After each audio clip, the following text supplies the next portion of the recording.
Tuan-tuan, pertamanya saya nak mengucapkan tahniah kepada orang Pulau Pinang, pengundi Sungai Pakap dan semua pimpinan dan juga jentera yang terlibat memberi kemenangan kepada calon Perikatan Nasional di Sungai Pakap. Tahniah dan terima kasih kerana atas kebijaksanaan dan juga keberanian pengundi Sungai Pakap, maka hajat kerajaan hari ini untuk membebankan lagi rakyat negara ini dengan kenaikan petrol jadi terhalang. Alhamdulillah. Terima kasih banyak-banyak. Kita ucapkan terima kasih juga kepada rakan-rakan kita dalam UMNO yang menjadi pengundi Sungai Pakap. Sebab apa? Berbeza dengan PRK Kuala Kubu Baru. Rakan-rakan kita di Kuala Kubu Baru ni dia rasa jijik nak undi DAP. Tak gamak apakah DAP. Tapi termakan hasutan pemimpin-pemimpin UMNO. AMDAP. Sekarang tak ada UMNO, sekarang ada AMDAP saja, dan ataupun Parti Semangat 47. Tak ada dah. UMNO dah tak. Dia terpengaruh dengan hasutan pemimpin UMNO. Dia tak gamak nak undi DAP. Akhirnya dia tak keluar mengundi. Hasilnya calon DAP menang. Hadiahnya bukan saja kepada mereka, hadiahnya juga kepada seluruh rakyat Malaysia, kenaikan harga diesel pada muka kita semua. Tapi alhamdulillah di Sungai Pakap berbeza. Saya belum pernah nampak lagi seorang Perdana Menteri dan sebuah kerajaan yang sangat dibenci oleh rakyat. Betul tak? Tak pernah nampak lagi ya. Di Sungai Pakap kita tengok orang Melayu keluar sampai 75%. Tak pernah lebih daripada 65%, 68% di PRK. Tapi di Sungai Pakap punyalah orang marah. Sebab apa? Sebab di Kuala Kubu Baru orang Melayu tak keluar ramai. Akhirnya dapat hadiah kenaikan harga diesel. Ingatkan orang Melayu aja. Rupanya orang India pun sama. Daripada dulu 16% undi kepada Perikatan Nasional, naik 35%. Marah orang India. Ingatkan orang Melayu dan orang India saja. Rupanya orang Cina pun sama juga. Sebab apa? Sebab isu kenaikan harga minyak, isu kenaikan kos sara hidup, isu mereka rugi berniaga, bukan melibatkan orang Melayu saja, tapi melibatkan orang India dan orang Cina, melibatkan seluruh rakyat Malaysia. Ada bateri ya? Buat pakai banyak.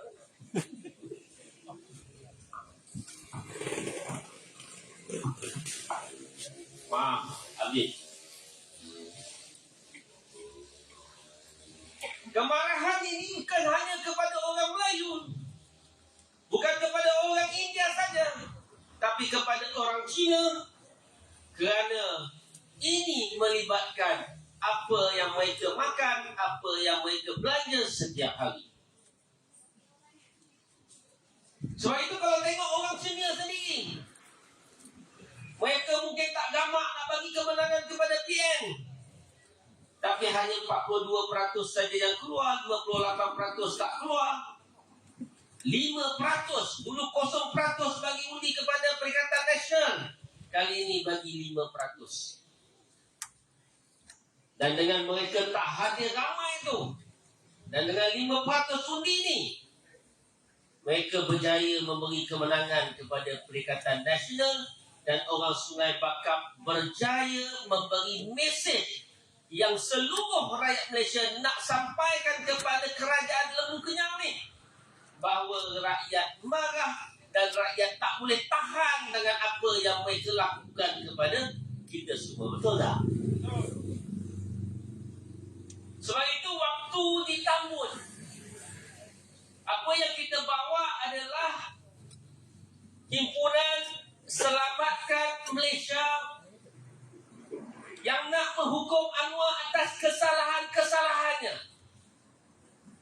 Ada 10 kesalahan Anwar yang kita anggap dia telah melakukan kesalahan. Ini mahkamah rakyat, kita bawa ke mahkamah rakyat. Kita tanya kepada rakyat, adakah Anwar bersalah ataupun tidak? Kesalahan Anwar yang pertama, gagal menunaikan janji menurunkan harga minyak. Salah atau tidak? Salah kan? Janji 24 jam turun harga minyak, dia perintah naik harga minyak RM1.20 pula tu. Kesalahan kedua, gagal menunaikan janji-janji pilihan raya. Bukan janji-janji yang melibatkan duit, janji yang tak melibatkan duit pun dia gagal untuk tunaikan. Kesalahan ketiga, gagal menunaikan janji dan sumpah reformasi. Sebab itu 31 hari bulan nanti kita nak cabut roh reformasi daripada Anwar Ibrahim. Kita kembalikan kepada rakyat. Kita serahkan kepada pemimpin yang boleh bawa secara bersungguh-sungguh dan tidak munafik dalam melaksanakan agenda reformasi. Kesalahan keempat Anwar Ibrahim adalah gagal menurunkan dan mengawal peningkatan kos sara hidup rakyat. Semua kita terkesan. Bersalah atau tidak? 18 bulan dah kita kena. Kesalahan kelima, gagal mengurangkan kadar cukai dan bebanan cukai ke atas rakyat. Kesalahan keenam, gagal menghukum dan memenjarakan pemimpin yang terlibat rasuah. Zahid Hamidi, kalau dengar kempen sebelum pilihan raya, tiap-tiap hari orang BAP, orang PKR cakap nak penjarakan Zahid Hamidi, betul? Tiap-tiap hari cerita pasal LCS, nak bicarakan LCS. Sampai sekarang senyap. Setiap hari kempen, nyanyi lagu hoi hoi hoi ya hoi, siapa sokong penyamun. Tapi hari ini mereka yang sokong penyamun, mereka lepaskan penyamun, malah mereka angkat orang yang ada kes rasuah untuk berada di dalam kerajaan jadi timbalan Perdana Menteri pula. Kesalahan ketujuh, gagal memberikan kebebasan bersuara kepada rakyat dan media. Cikgu Bat berapa kali dah kena, masuk keluar lokap dah jadi macam hotel dia. Betul Cikgu Bat? Tadi kita dah kira dah berapa lokap dah. Dia dah boleh buat satu peta dah. Kat mana rumah tumpangan dia setiap kali ditangkap. Salah satunya di sini ya, Cikgu Bat. Ada kan? Ada, dekat sini pun ada. Bila dia bersembang dengan YB Hilman, oh boleh bersembang pula Putrajaya panah. Sebab belakang tu ada aircon belakang apa dia punya blower tu kan, panah. Walaupun baru, paling sejuk.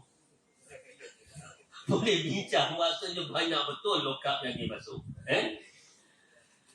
Kesalahan yang ke-8, gagal menaikkan nilai ringgit dan memakmurkan ekonomi negara. Kesalahan ke-9, gagal mengurangkan hutang negara. Kesalahan 10, gagal menghapuskan amalan nepotisme dan kronisme. Yang senang hidup hari ini bukan kita semua rakyat jelata.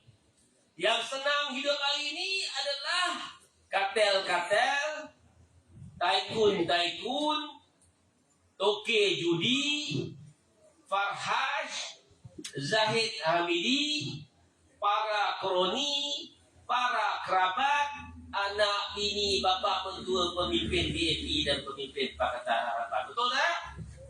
Kita macam tu aja, betul? Makin susah, makin miskin, makin hilang pendapatan boleh guna. Itulah apa yang dirasai oleh rakyat Malaysia.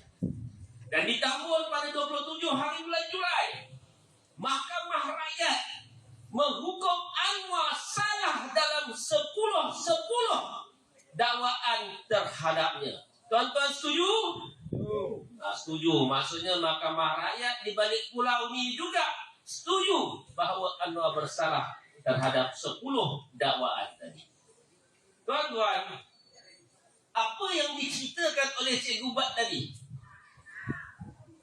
kami dulu dalam UMNO dah memang tahu dan dah boleh agak. Ini yang orang tua-tua kata, dah terantuk baru tergadah. Anwar Ibrahim daripada dalam UMNO dulu sebenarnya kita tahu kan dia. Bila dipecat, kita tengok kaji sikap dia. Tuan-tuan, rakan-rakan dalam UMNO boleh sahkan apa yang saya cakap ni. Datuk Seri Anwar Ibrahim bukan kita lawan, bukan kita tolak, bukan kita tentang, hanya kerana kes liwatnya. Kes liwat yang kena penjara 5 tahun. Tapi sebelum tu dia ada kes salah laku, rasuah, salah guna kuasa. Dia kena penjara 6 tahun. Dan yang depan ni sebenarnya, tuan-tuan, dia ada satu lagi kes serangan seksual. Bukan atas wanita, kes serangan seksual atas lelaki yang akan dibicarakan pada tahun depan bulan Jun. Tahu tak Perdana Menteri, tuan-tuan? Tahu. Malu tak, tuan-tuan? Malu. Perdana Menteri bekas bantuan. Bantuan bukan bantuan kesalahan biasa, kesalahan luar tabi'i. Malu. Anwar Ibrahim juga ditentang ketika itu adalah kerana ketidakjelasan ideologinya. Daripada dulu kita dah nampak sebenarnya. Misalnya pada tahun 2010, kes Lina Joy apabila diwawancara oleh wartawan luar negara, dia kata Lina Joy itu hak dia untuk menukar agama, untuk jadi murtad. Dia sokong. 2011 dalam pilihan raya negeri Sarawak, bila bercakap dengan pemimpin-pemimpin bukan Islam, dia bagi tahu dah, dia kata tak ada masalah untuk kalimah Allah digantikan dengan biblical God. Nampak tak? 2012 apabila diwawancara oleh media luar negara, Wall Street Journal, dia bagi tahu dia menyokong keselamatan Israel tanpa syarat. Dan sewaktu Anwar menjadi timbalan Perdana Menteri, jangan lupa, Mahathir pun tak dapat layanan kapet merah daripada Amerika Syarikat, tapi Anwar dapat. Tahun-tahun selepas itu, kalau kita ingat lagi, Dr. Yusri Yusof, bekas Presiden ABIN, mufarakah daripada Anwar kerana Anwar dalam ucapan-ucapannya membayangkan ideologi pluralisme. Macam yang disebutkan oleh Cikgu Bat tadi. Pluralisme ni apa? Secara mudahnya, semua orang itu menyembah Tuhan yang sama. Semua agama itu membawa kepada perkara yang hampir sama. Nampak macam betul, tapi tak betul dari segi akidah. Tuan-tuan, inilah sebab kenapa UMNO selama ini menentang dan tak nak bawa Anwar Ibrahim, tak nak angkat Anwar Ibrahim jadi Perdana Menteri. Sebab itu apabila terdedah Zahid Hamidi, Datuk Seri Najib beri sokongan terhadap Anwar untuk menjadi Perdana Menteri dengan mengkhianati Perikatan Nasional ketiga itu, buat FD bersama 13 orang ahli parlimen Barisan Nasional yang lain, saya lawan. Dan si Anwar antara orang yang pertama lawan. Saya orang yang kedua buat kenyataan. Saya orang yang pertama kena tindakan gantung 6 tahun. Tak cukup kena gantung 6 tahun. Pada tahun 2023, belum habis penghukuman gantung, Zahid pecat pula saya daripada UMNO. Punyalah marah terhadap saya.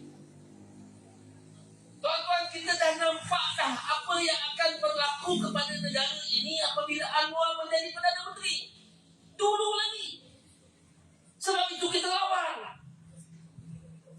Malangnya disebabkan oleh Anwar Ibrahim, disebabkan oleh Zahid Hamidi, disebabkan oleh ahli Majlis Kerja Tertinggi UMNO, kita terpaksa menerima seorang Perdana Menteri bernama Anwar Ibrahim. Bukan itu saja, kita terpaksa mengangkat DAP dan golongan liberal, sosialis, evangelis dalam Pakatan Harapan duduk dalam kerajaan. Dan hari ini kelang kabut dan huru negara. Tuan-tuan, dalam selamatkan Malaysia, salah satu daripada tuntutan kita adalah menuntut kerajaan ini menurunkan harga minyak dan menurunkan kos sara hidup. Tuan-tuan setuju? Setuju. Semua orang terkesan betul. Dan Cikgu Bat kata tadi, kerajaan dah naikkan RM1.20. Tapi sebenarnya harga minyak dunia dah turun 3 minggu yang lepas. Maksudnya dia kata nak jimat 4 bilion. Dia tarik subsidi daripada rakyat, duit rakyat. Sebenarnya dalam masa yang sama dia pau balik rakyat sekurang-kurangnya 21 sen.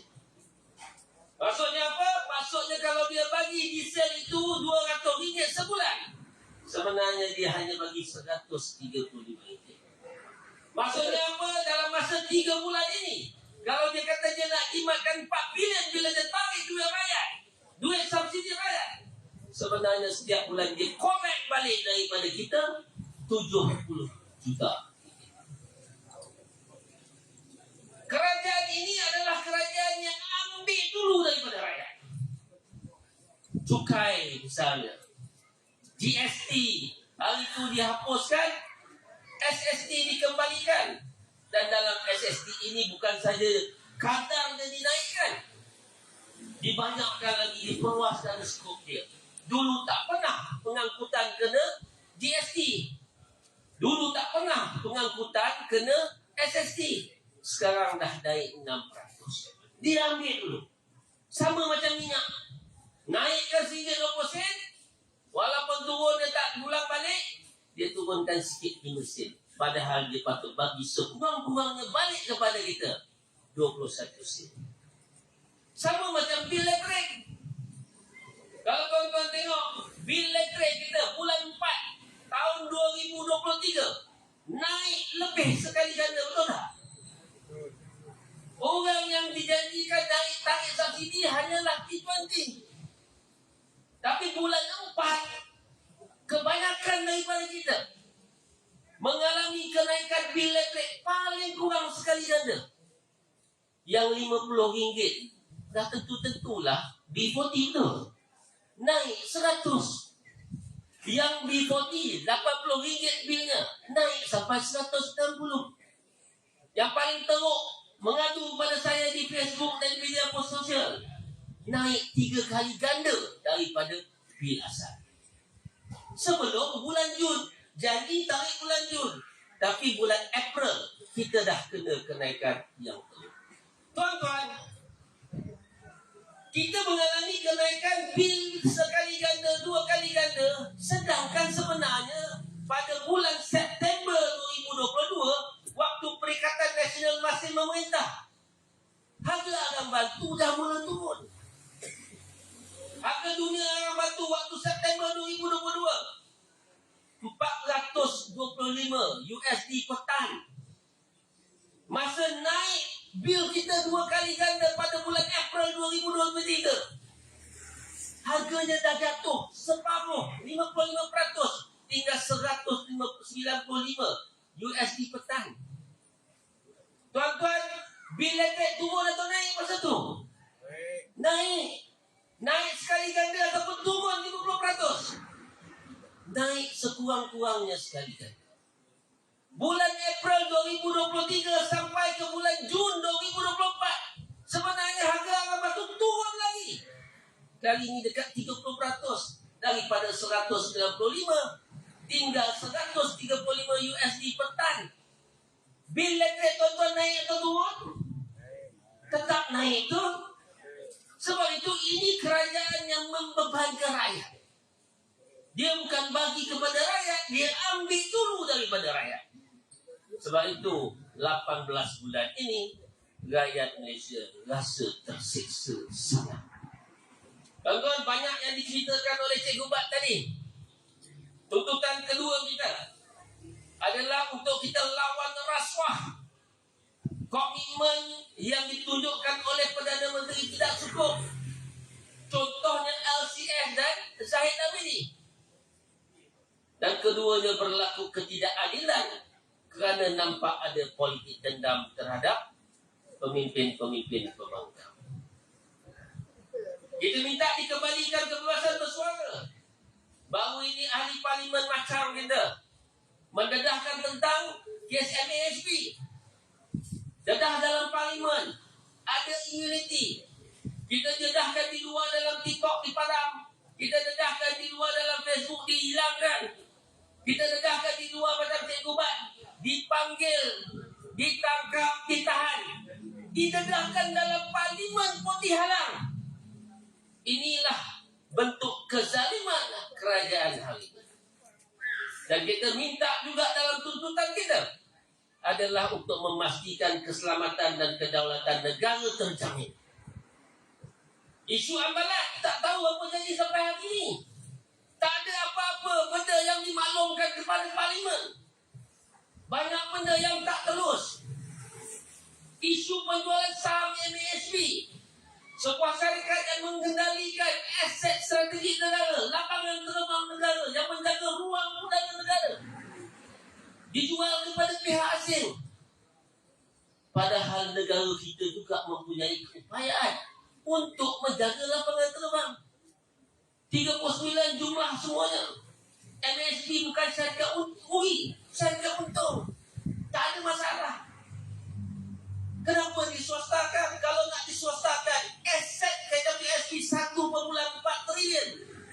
Yang nak guna untuk MASP cuma 10 bilion, 15 bilion. Kenapa KWSP tak beli semuanya? Ini juga perkara yang pelik. Kenapa syarikat asing? Dan yang lebih teruk, kenapa duit KWSP kita digunakan untuk bersubhat bentuk konsortium dengan sebuah syarikat, entiti syarikat BlackRock, syarikat yang diketahui membina pesawat, membina kapal terbang, membina peluru pembantu yang membunuh dan mengebom rakyat Palestin. Tuan-tuan nak makan McD, tuan-tuan nak makan KFC, tuan-tuan nak pergi Starbucks. Tuan-tuan tu kira dah duit tu. Tuan-tuan redha dah duit tu digunakan untuk membunuh rakyat Palestin. Tuan-tuan, hari ini bukan sahaja aset dan kedaulatan negara kita yang terancam kerana nak dijual pentadbirannya, pengurusannya kepada pihak asing, tapi duit KWSP kita juga bakal digunakan untuk membunuh rakyat Palestin. Tuan-tuan setuju? Tak setuju kan? Tak setuju. Tapi apabila kita cakap kepada kerajaan, apa dia buat? Tangkap. Lembu kenyang. Dia tak peduli apa tahu. Dia buat bodoh. Speaker ubi kayu, kerajaan lembu kenyang. Samalah dulu. Tuan-tuan, kenapa Datuk Seri Anwar Ibrahim merasa terlalu kuat? Pertama, tuan-tuan tengok di Kuala Kubu Bangku. Dia buat apa pun kepada rakyat 18 bulan. Undi DAP tetap memenangkan Pakatan Harapan, betul? Maksudnya dia tahu dia buat apa-apa kepada kita semua, masih ada undi DAP. Kedua, kenapa dia rasa kuat? Kerana dia dapat sokongan daripada ahli-ahli parlimen GPS, ahli-ahli parlimen Barisan Nasional, ahli-ahli parlimen GRS dan juga penasihat raja-raja. Tuan-tuan, kita dah cuba lawan di Dewan Rakyat. Datuk Idris ada di dalam tu bersama rakan-rakannya. Lawan kuatlah ni. Betul tak? Kita dah usaha di media sosial. Kita lawan dalam TikTok, dalam Facebook. Mereka sekat. Ada yang bawa ke dalam ahli parlimen dalam parlimen, perbahasan ahli parlimen. Ahli parlimen kita macam digantung 6 bulan dan pedang bakal digantung juga. Mereka nak sekat semuanya. Jadi pada 27 hari bulan 7 dulu. Sebab itu selepas kita melihat kemarahan rakyat di Sungai Bakar, kita buat satu himpunan di Tambun. Sebab apa? Kita nak mulakan satu gerakan rakyat untuk sama-sama selamatkan Malaysia. Mungkin kehadiran pertama tak ramai, tapi sokongan dalam media sosial sangat-sangat memberangsang. Sebab itu 31 hari bulan kita nak buat di Pematang Pauh. Dan 16 hari bulan paling penting, 16 hari bulan September, kita nak buat di Kuala Lumpur. Saya nak tanya tuan-tuan, boleh tak kita turun ramai-ramai? Boleh tak? Tuan-tuan, saya tengok waktu di penamaan calon negeri. Tak ada kerahan daripada parti itu. Tapi ramai tak turun memberi sokongan kepada calon kita negeri. Ramai tak? Padahal kalau ikut daripada segi keutamaan, penamaan calon ini adalah satu perkara yang bukanlah begitu penting, tapi penting jugalah sikit kan. Tapi tak adalah sepenting himpunan rakyat untuk menunjukkan kemarahan kepada kerajaan hari ini. Tak perlu kerahan, tapi orang ramai. Sebab itu pada 31 hari bulan ini, kita yang berada di depan sini kena tunjukkan bahawa kita betul-betul marah terhadap kerajaan dan Perdana Menteri ini. Tuan-tuan marah ke tak marah? Kalau tuan-tuan marah, tuan-tuan sanggup dah turun walaupun polis kata tak boleh berhimpun? Sanggup tak? Tuan-tuan ingat dah bersih dulu. Berapa kali kerajaan halang? Berapa kali kerajaan pukul orang, tangkap orang, kumpan orang ke dalam lokap? Bersih tetap berjalan, betul? Sebab apa? Sebab rakyat turun dan tunjuk kemarahan. Dan tentulah sebelum rakyat tunjukkan, kita ni, kita yang memang marah kepada Perdana Menteri, kita yang memang marah kepada kerajaan, kita kena tunjukkan contoh. Kita lah yang perlu berada di barisan paling hadapan. Betul tak betul? Tuan-tuan, kita ada program 31 Imran. Saya anggap orang Pulau Pinang, kita book jadual masing-masing. Kosongkan. Dulu kita faham, sebab kita buat selepas Sungai Bakar. Masa pun seminggu saja untuk preparation. Kali ini kita ada masa untuk merancang jadual kita. Dan rancanglah juga jadual kita. 16 hari bulan September. Kita turun ramai-ramai ke Kuala Lumpur. Boleh? Kalau boleh, Alhamdulillah. Kita sama-sama tunjukkan contoh kepada rakyat. InsyaAllah. Takbir. Assalamualaikum warahmatullahi wabarakatuh.